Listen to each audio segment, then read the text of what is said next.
ধরলা কারে ছাড়লা কারে, ধরলা কারে ছাড়লা কারে। যাদের মতো তোমরা চুল রাখো, ওদের জাতপাতেরও অনেকের পরিচয় নেই। এই যে সমস্ত বেঈমানের চুলের ডিজাইন তোমাদের মাথায়, ওই সব বেঈমানের বংশও নাই, জন্মেরও হয়তো অনেকের ঠিক ঠিকানা নাই। যুবক মনে রাখো, বাপ প্রিয় বন্ধু মনে রেখো, চুল রাখলা বেঈমানের মতো, চলাফেরার প্যান্ট শরীর একবারও পেশাব করে টয়লেট পেপার ব্যবহার করো না, পানি ব্যবহার করো না, উলঙ্গ ছবি দেখতে দেখতে রাত পার করো। যতবার নারী দেখো ততবার বীর্যপাত হয়, তুমি টের না পাইলেও হারাম বীর্যপাত হয়। যতবার উলঙ্গ ছবি দেখো বীর্যপাত হয়। এই অপবিত্র দেহ নিয়ে, এই বেঈমানের চুল চেহারা সুরত নিয়ে তোমার আখলাক, তোমার চরিত্র কি কোনোদিন জুনায়েদ বাগদাদির মতো হবে? তাহলে চুল তোমার বেঈমানের মতো, আখলাক বুঝিয়ে জুনায়েদ বাগদাদির মতো। অতএব ফিরে আসো, বা ফিরে আসো, ফিরে আসো। হাসলেও মরে যাবা, কাঁদলেও মরে যাবা, সুখে থাকলেও মরে যাবা, দুঃখে থাকলেও মরে যাবা, মনে থাকলেও মরে যাবা, ভুলে গেলেও মরে যাবা। বাবাদেরকেও বলি, বাবারা সব আমরা মরে যাব।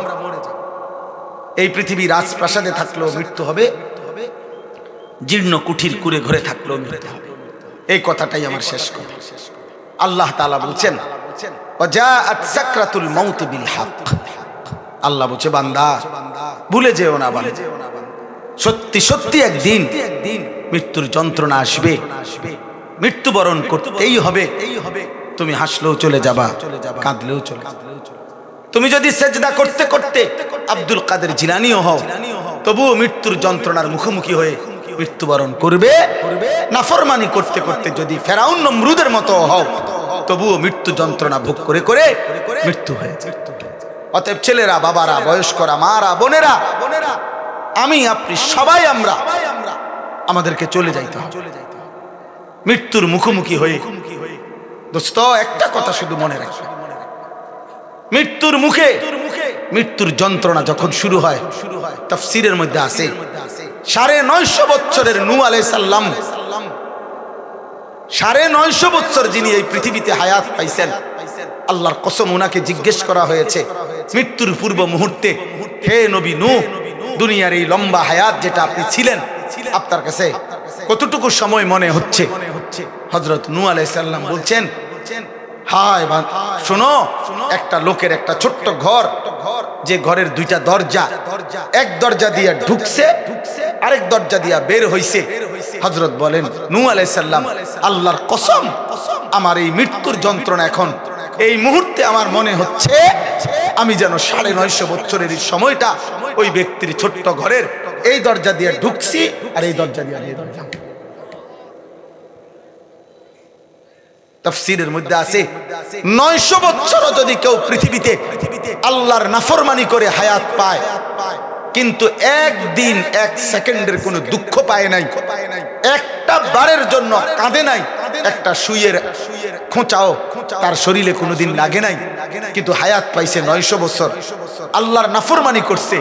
খোদার কসম তাফসীরে লিখছে, বাবা নওজোয়ান প্রিয় ভাই আমার, তাফসীরের মধ্যে লিখছে, মৃত্যুর যন্ত্রণা যখন শুরু হবে, মালাকুল মউত আজরাইল আসার টাইম যখন হবে, তখন সাকরাতুল মউতের 1 সেকেন্ড, মৃত্যু যন্ত্রণার প্রথম সেকেন্ডে 900 বছরের লাগাতার নাফরমান 1 মিনিটে সব ভুলে যাবে।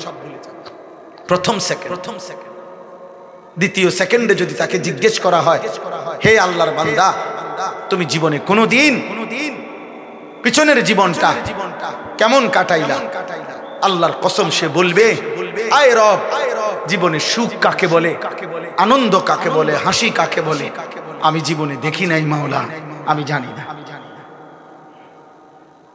1 সেকেন্ডের মৃত্যু যন্ত্রণা 900 বছরের আনন্দ ভুলায় দেয়। এখন 900 বছরওয়ালা হায়াত আছেন কেউ? তোমাকে কারো বাবা আছে, কারো দাদা আছে এমন? তাহলে নবী সাল্লাল্লাহু আলাইহি সাল্লামের সাহাবী আমর ইবনুল আস, ওনাকে মৃত্যুর পূর্বে জিজ্ঞেস করা হয়েছিল, আমরা মুসলমান, আমাদের সবকিছুই শ্রেষ্ঠ, আমাদের আল্লাহ সর্বশ্রেষ্ঠ, আমাদের নবী মুহাম্মদ সাল্লাল্লাহু আলাইহি ওয়াসাল্লাম তিনি সর্বশ্রেষ্ঠ। আছে খুবা হামাদারন্ত তু তনহা দার। আল্লামা ইকবাল বলছে, হে নবী মুহাম্মদ সাল্লাল্লাহু আলাইহি ওয়াসাল্লাম, সোয়া লক্ষ নবীর যত গুণ বৈশিষ্ট্য আপনি একার মাঝে যদি খুঁজি, আপনার মাঝে সব। তু তনহা দার, আপনি একাই সব। ওয়া ইন্নাকা লাআলা খুলুকিন আযীম। আল্লাহ তাআলা বলছে, বন্ধু কসম করে আমি বলছি, ওয়াল কালামি ওয়া মা ইয়াসতুরুন, আমি আল্লাহ দুইটা কসম করে বললাম, আপনাকে আমি এই কায়নাতের সর্বশ্রেষ্ঠ সৌন্দর্য দিয়ে, আখলাক দিয়ে, রূপে গুণে, চুলে চেহারায়, হাসিতে কান্নায়, আনন্দে বেদনায়, হাঁটতে চলতে উঠতে বসতে খাইতে ঘুমাইতে, ঘরে বাইরে বাজারে ব্যবসায় দেশ জাতি রাষ্ট্রে সব জায়গায় আপনি সর্বশ্রেষ্ঠ। আপনার হাসিও সেরা, আপনার কান্নাও সেরা। আপনি হাঁটলেও সুন্দর, বসলেও সুন্দর, আপনি কথা বললেও সুন্দর, আপনি চুপ থাকলেও সুন্দর, আপনার সব সুন্দর। আমরা কিতাবে পড়ছি, এই পৃথিবীর সমস্ত উত্তম গুণকে যদি বলা হয় যে তুমি আকৃতি ধারণ করো, যেমন ধৈর্য, এটা একটা উত্তম গুণ কিনা? কথা বলে না। সাহসিকতা, এটা একটা উত্তম গুণ কিনা? পরোপকার, মানুষের কল্যাণ, এটা একটা উত্তম গুণ কিনা? হ্যাঁ, উত্তম। তো এরকম যত উত্তম গুণ আছে, সকল উত্তম গুণকে যদি বলা হয় যে তোমার শ্রেষ্ঠ রূপটা কেমন, মানে যেমন ধৈর্যশীল ব্যক্তির সর্বশ্রেষ্ঠ রূপ কেমন, তুমি আকৃতি ধারণ করো।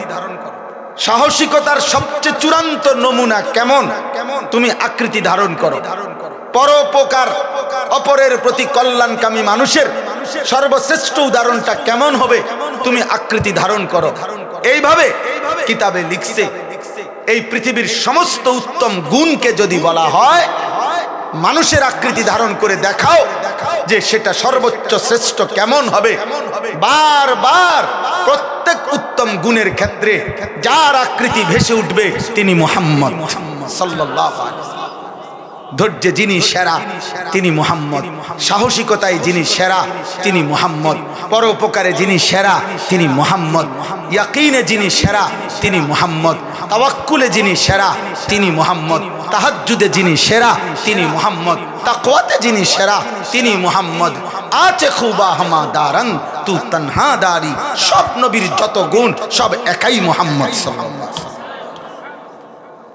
সেই নবী তোমার নবী। হায় যুবক, হায় বাপ, ধরলা কারে ছাড়লা কারে, ধরলা কারে ছাড়লা কারে। যাদের মতো তোমরা চুল রাখো, ওদের জাত পাতেরও অনেকের পরিচয় নেই। এই যেই সমস্ত বেঈমানের চুলের ডিজাইন তোমাদের মাথায়, ওই সব বেঈমানের বংশও নাই, জন্মেরও হয়তো অনেকের ঠিক ঠিকানা নাই।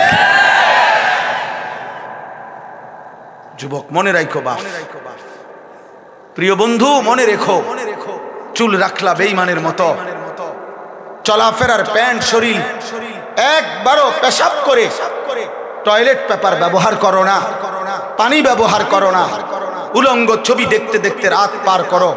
যতবার নারী দেখো ততবার বীর্যপাত হয়, তুমি টের না পাইলেও হারাম বীর্যপাত হয়।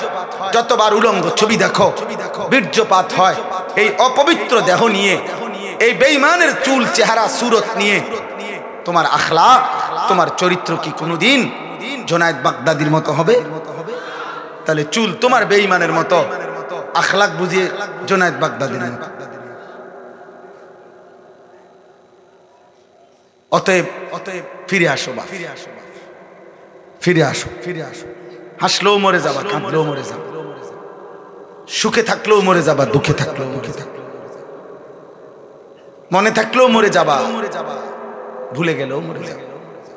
বাবাদেরকেও বলি, বাবারা সব আমরা মরে যাব। এই পৃথিবী রাজপ্রাসাদে থাকলেও মৃত্যু হবে, জীর্ণ কুঠির কুড়ে ঘরে থাকলেও মরতে হবে। এই কথাটাই আমার শেষ কথা। আল্লাহ তাআলা বলছেন ওয়াজাআত সাকরাতুল মাউত বিল হক। আল্লাহ বলছে বান্দা ভুলে যেও না বান্দা, সত্যি সত্যি একদিন মৃত্যুর যন্ত্রণা আসবে, মৃত্যুবরণ করতেই হবে। তুমি হাসলেও চলে যাবা, কাঁদলেও চলে যাবে। তুমি যদি সেজদা করতে করতে আব্দুল কাদের জিলানীও হও, তবুও মৃত্যুর যন্ত্রণার মুখোমুখি হয়ে মৃত্যুবরণ করবে। নাফরমানি করতে করতে যদি ফেরাউন নমরুদের মতো হও, তবুও মৃত্যু যন্ত্রণা ভোগ করে করে মৃত্যু হয়ে যায়। অতএব ছেলেরা, বাবারা, বয়স্করা, মারা, বোনেরা, আমি আপনি সবাই আমরা আমাদেরকে চলে যাইতে হবে মৃত্যুর মুখোমুখি হয়ে। দোস্ত একটা কথা শুধু মনে রাখবে, মৃত্যুর মুখে মৃত্যুর যন্ত্রণা যখন শুরু হয়, তাফসীরের মধ্যে আছে 950 বছরের নূহ আলাইহিস সালাম,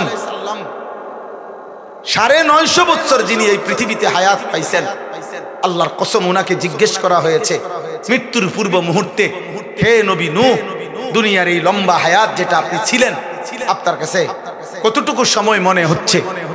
হযরত নূহ আলাইহিস সালাম বলছেন, হায় শোনো, একটা লোকের একটা ছোট্ট ঘর, যে ঘরের দুইটা দরজা, এক দরজা দিয়ে ঢুকছে, আরেক দরজা দিয়া বের হইছে।